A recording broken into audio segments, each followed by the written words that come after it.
I don't think you really want a Rolex. We're going to talk about that topic today amongst some other kind of fun topics that we might argue a little bit about in the comment section. Quick wrist check. I'm wearing the Seamaster Professional 300-meter diver. I also have it displayed on the screen behind me.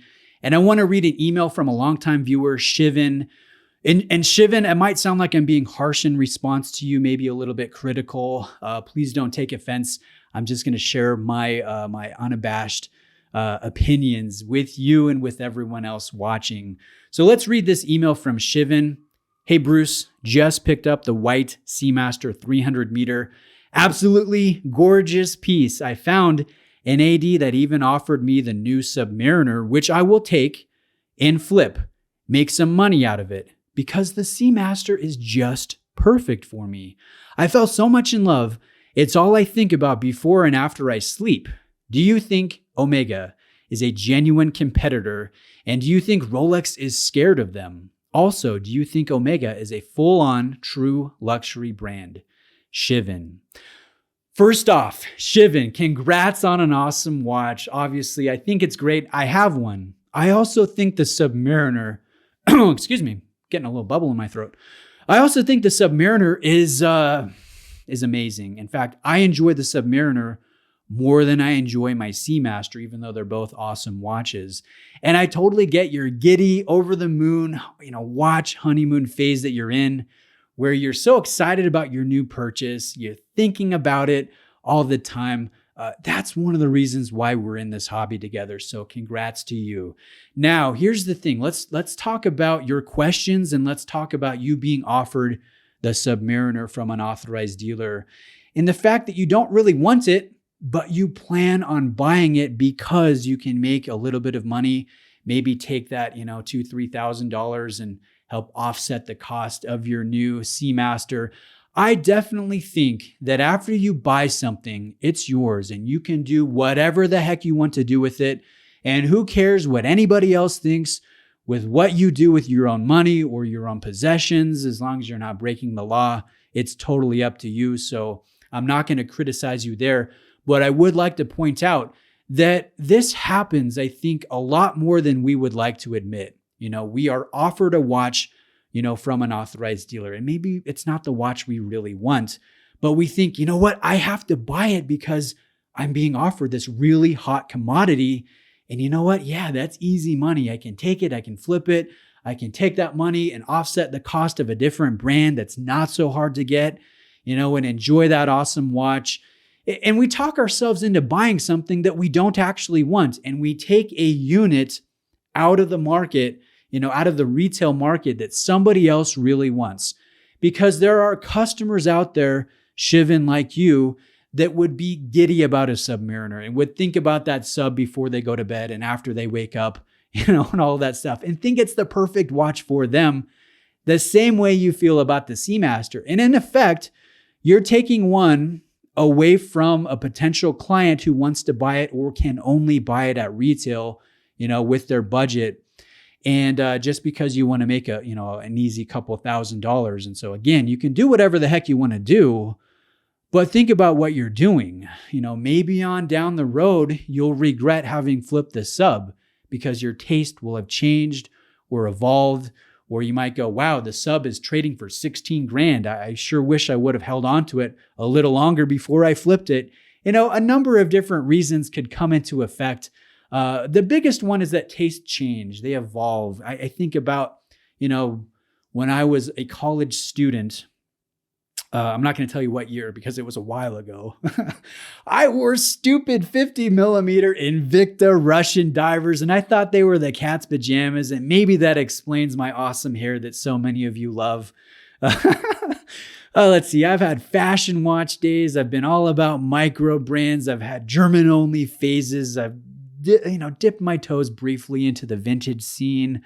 Let's see, I've been all about Swiss luxury, been all about Japanese brands. I've been all about high horology, large collections, small collections. I've really been almost everywhere in this hobby. And so I know you're a longtime viewer, Shivan, but I think your taste could change.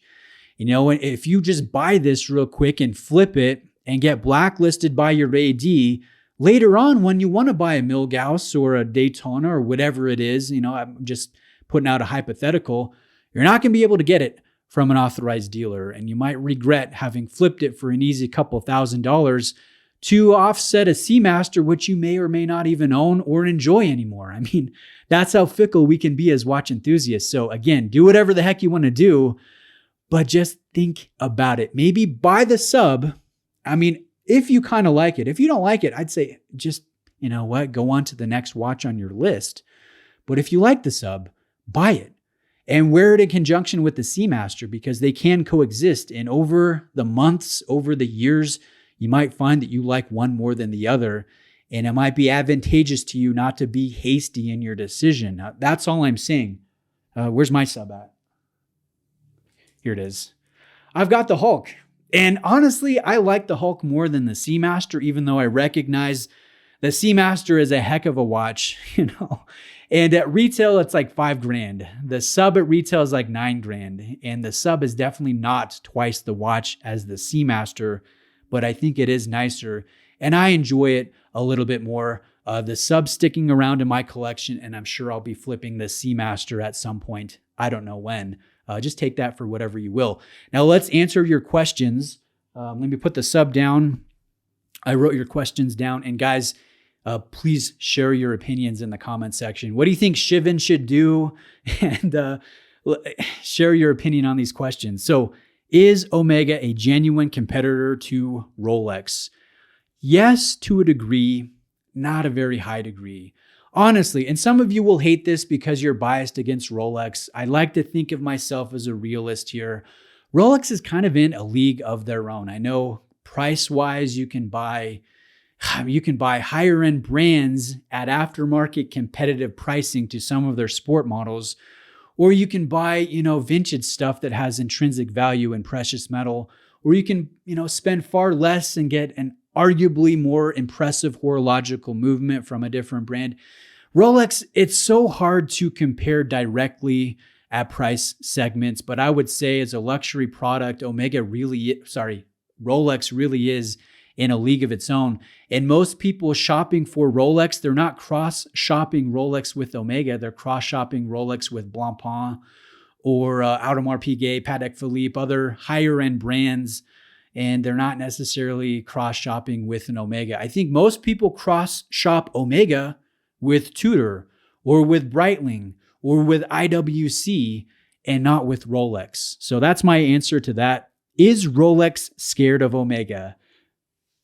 No, not even a little bit. Not even a little bit. Not at all.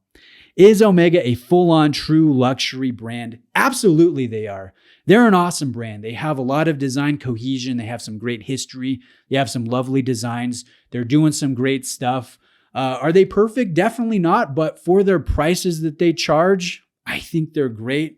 They're gaining market share right now. A lot of watch enthusiasts are jumping on board the Omega train because they're more affordable, more available.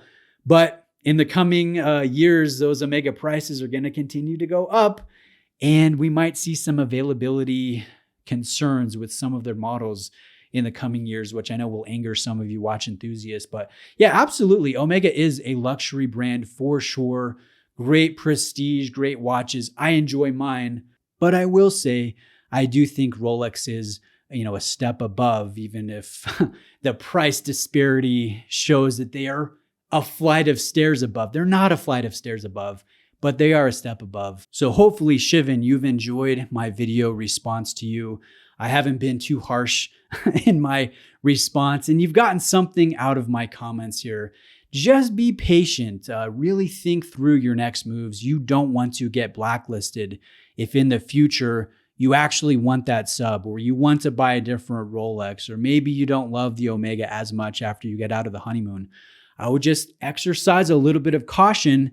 And guys, what do you think about this? Are you ever pressured into buying something you don't really want because it's available to you, and the idea of making, a little bit of money very easily? Is that enough to buy something that you don't really want? To spend thousands and thousands of dollars, generally, $6,000, $7,000, $10,000, which is a pretty penny for most of us. I mean, buy something that you don't really want at that price just to make a little bit of money. What do you think? I know some of you think that, all ADs are the devil. They're all selling out the back door. They're not even offering watches to customers. I think that is a gross exaggeration. It definitely happens. There are bad ADs out there. There are far more good ADs out there. And more often than not, it's customers, it's clients that are offered something that they don't necessarily even want that much, but they feel they need to say yes to. Like, okay, yeah, I'll buy that Datejust because the next watch I'm going to ask for is the GMT Master 2. There's a lot of factors at play, and I think it's pretty fascinating. And we will do some more videos, but put it in the comments. What do you think Shivan should do? What would you do? What do you think about Rolex versus Omega in terms of being a luxury brand or being a competitor, or Rolex being scared of the Swatch Group? I'm interested to read them. Thank you for watching today. Have a great day, and see you guys next time.